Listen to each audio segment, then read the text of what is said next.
Welcome to another Bold Networking training topic.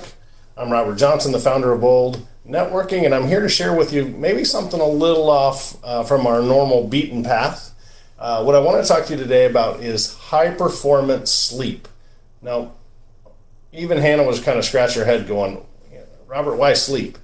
Well, can you imagine a time when you didn't have enough sleep or enough quality sleep that you were tasked to do a hard project? Well, how'd it go? Now, here's a little bit of a rub. When I start talking about sleep habits, a lot of people have emotional attachment to their way of sleeping. It's likely what you've done most of your life. And those are hard patterns to change. And I'll give you an example. I had a friend that was working out would get up at 1 o'clock in the morning to work out, have her morning routine done by 3 so she could do some devotional, journaling, goal setting, and by 5 o'clock she was getting ready for work. And then by 10 o'clock, she was going to bed. So she was literally sleeping 3 hours. Her body was in havoc. Her hormones were all over the place. She was working out for 2 hours in the morning when everybody else was sound asleep and thought she should be losing weight. But I think a lot of what was happening for her is her hormones were all over and they were telling her store weight. These stress hormones were raging through her body and she was putting on weight. And that's got to be super, super frustrating. So after months of just saying, hey, what if you tried this for a month, for 90 days, for a week, what might happen? And she was attached to this idea that kind of like a badge of courage or badge of honor, that because she wasn't getting sleep, she somehow was entitled to success, that's what successful people do. And the reality is a sustainable success does not come from cutting your sleep. Getting quality sleep impacts a lot of areas of life. So here's what happened. She ended up getting sleep. She started with 6 hours, so she doubled from 3 hours to 6 hours. 2 weeks later, her boss pulls her in her office and says, hey, I don't know what you've changed or what you're doing, but your accuracy is way up, your problem solving is way up, your mood is way up. I actually like having you around.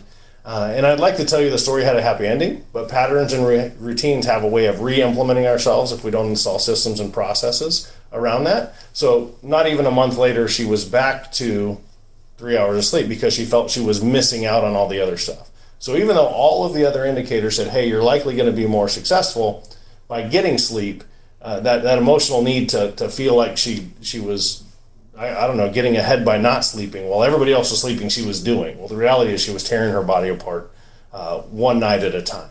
So I want to talk about some of the things that maybe sleep could affect in your life, and then we'll talk a little bit about how much sleep is a good amount of sleep, and some other things like that. So what are the things that not sleeping affects? Now, you probably have an idea, and what I want you to do is imagine a time when you hadn't slept for a long time. Maybe it had been a day, maybe you pulled an all-nighter. How was your memory and focus? Okay. How was your mood?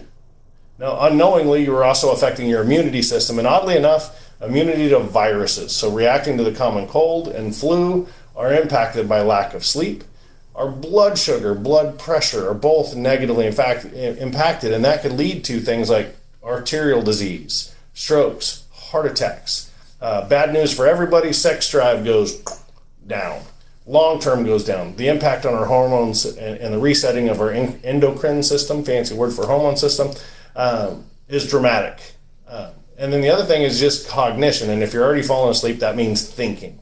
So the ability to solve complex problems, out the window.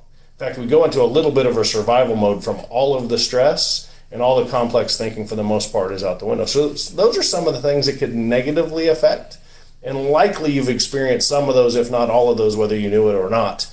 And some people think, well, I catch up for my sleep. Maybe I work really hard during the week and I stay up late and whatever, catch up on my shows, but on the weekend I really sleep in. Well, unfortunately, our bodies don't really work that way. There's no making up on sleep. And literally, we're talking about the impact of sleep, skipping an hour a day, skipping 2 hours a day. Instead of getting the recommended 7 to 9 hours, we get maybe 5 or 6. Or maybe we get 7, but most times that's the most we ever get. So that's the recommended amount of sleep for an adult. As kids get much, much more. I mean, infants, 15, 17 hours a day. So it depends on age, but to some degree, your body will tell you if you'll just pay attention. Now, here's the good news. You ramp that sleep up, and you could expect performance increases somewhere between 15 to 25, maybe 30%, just by getting more quality sleep. That's it. Really tough, right? So the good news is you get improved performance by sleeping more. And it could be more if you have things, sleep disorders, maybe sleep apnea that's been untreated. And I personally went down that road myself, had sleep apnea, refused to admit that I had it, even though every sign said I did. I'd wake myself up by not breathing. Snoring was ridiculous. So I had a lot of the signs. I was putting on belly fat in the middle. I'd had some hormones checked. They weren't good. They were actually horrible. And I think I truly believe that sleep had a big part to do with that. So here's some ideas on maybe improving the quantity of sleep. So you get to that 7 to 9 hours. If you're not already there, here's some tips, right? So the first of which is just starting today, go to bed 60 minutes earlier or get up 60 minutes later tomorrow. Just period. Or maybe it's 30 and 30. Whatever it is, get an extra hour of sleep just starting today and make that commitment to yourself that, hey, this is my new routine and I'm going to get an extra hour. That's it. And you've got to be honest with yourself. Are you really getting sleep that's restorative? Do you feel good? Are you having dreams?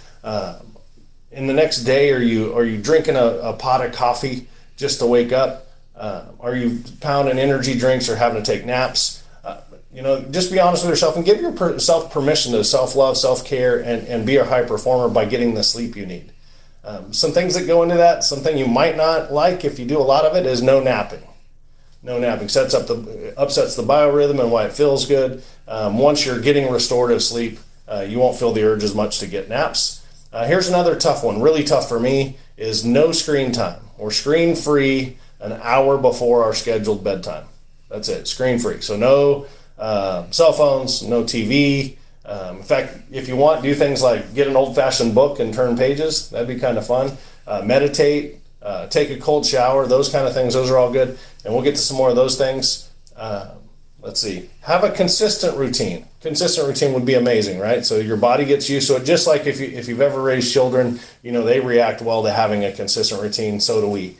Melatonin's my hack. I take 10 milligrams of time-release melatonin. Not suggesting you take anything, nor am I suggesting any of this is medical advice, just some ideas and some suggestions. I like the melatonin. Puts me to sleep. White noise. White noise is fantastic, or some sort of guided meditation where they walk you through a breathing exercise, really get calm, get in place. Cold bath or shower. Have not tried this yet because I'm not a fan of cold, but I'm willing to. Within an hour of going to bed, take a cold shower, change the hormone response. And one thing I've definitely adopted is caffeine free. And I try to get as close as I can to lunchtime. I don't do anything like tea or coffee or energy drinks after lunch, and definitely not after 4 o'clock because I will stay awake. All right, so those are some ideas on quantity. I'm sure you have some ideas on getting more sleep as well. Some of it may just be as simple as taking control of your schedule and making sure that you compress time as much as possible. We'll get into some more of that next week. All right, so quality of sleep. It's one thing to be in bed asleep.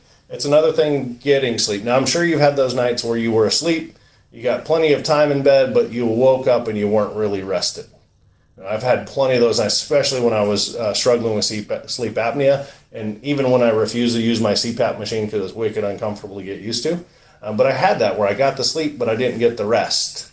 So here's some ideas, and I've been implementing these. They've been working fantastic, some of them, right? So morning routine, right? Get up early, do some stretching, get your body flowing, and then spend some morning sunshine time.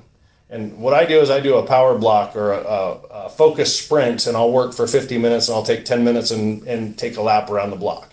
Work 50 minutes, take a lap around the block, and I'm out there getting sunshine. Rain, shine, sleet, or hail, go out and get some sunshine. One of the best things you could do for your body because it keeps your clock going, and it triggers your body to start manufacturing melatonin and getting you ready for bed. Here's another one. You may not like this one, especially if you've been told your whole life a couple glasses of wine is good, helps you sleep. The reality of the science is exactly opposite. Within 4 hours of sleep, try to be alcohol free. What happens with alcohol is your body, it is a sedative, so you do have a tendency to shut down and go to sleep easier. But while you're sleeping, instead of restoring your body and fixing your cells and reprocessing memory and doing all those things, your body switches into save my liver mode and starts refreshing your liver and trying to fix what damage has been done. So suggestion, just cut it out, try it for a while, no alcohol within 4 hours of bed, or at most, not very much at all. Here's a really cool one, if you could do it, is lower the temperature to below 70. Between, I don't know, 66, 67 degrees and 70 degrees, I find 68 works for me. If I get much colder, I got to cover my feet, keep myself warm. Otherwise, cold feet wake me up. Here's another good one is vigorous exercise sometime throughout the day. And I prefer in the morning, get it knocked out. It changes how your body responds. When you work out, your body gets hot. When we're going to sleep, we don't want to be hot. That's probably the biggest reason to exercise in the morning. Plus, if you do adrenaline or any supplements, any of that kind of stuff, doing those at night's another tough one. Now, here's one I recommend. I have not done it, is don't even keep the cell phone in the room. Not on silent, not on vibrate. There's just this nag that it's always there and the stress that comes with it there. If it's an emergency, heck, we lived millennial with no cell phone and we handled emergency just fine. So if you could afford to do it or could make yourself do it, is don't even take the cell phone to the bedroom. And the last one's kind of a fun one is tracking. And I would say make getting quality sleep and quantity sleep both a game. So if you have some sort of sleep tracker, in fact, how I found out that I had sleep apnea in the first place is I bought a smartwatch. It had a sleep quality. And oddly enough, every night, crap. Every day I wake up, I'm like, what? Man, I got enough sleep. I was taking melatonin. I'm doing all this stuff, right? Crap. I finally come to find out, I share it with my doctor. He's like, dude, we need to do a sleep study. And by the way, a sleep study is really cheap to do. You can do it at home. You don't have to spend the thousands of dollars to go to a sleep lab. So if you need help with that, get with me. I've got some really good resources for it. But make it a game and act to get better. What little changes can you do to improve your sleep quantity and quality? And then as you introduce something new, you'll literally have some data to compare it to make it into more of a game. So those are some of my ideas about sleep and some of the impacts about sleep. And ultimately, I want to help you be happier, healthier, and sustainably successful over a long period of time. I got to say this again, back to this emotional charged idea. You may be holding on to what you think makes you effective or successful when it comes to sleep. I mean, I had my own ideas, right? But if you had maybe a young one coming up or a teenager or somebody else that was going, hey, I'm really not getting good sleep and I think it's affecting me, what kind of recommendations would you make? So at your team this week, or even in your self-reflection, I hope you'll think about some ideas that can improve the quantity, can improve the quality, and start doing something. And as soon as possible, get that extra 60 minutes right away and cut out the screen time before bedtime. I think I might even try one of those cold showers right after I get done making this video. Thank you very much. Have a great week.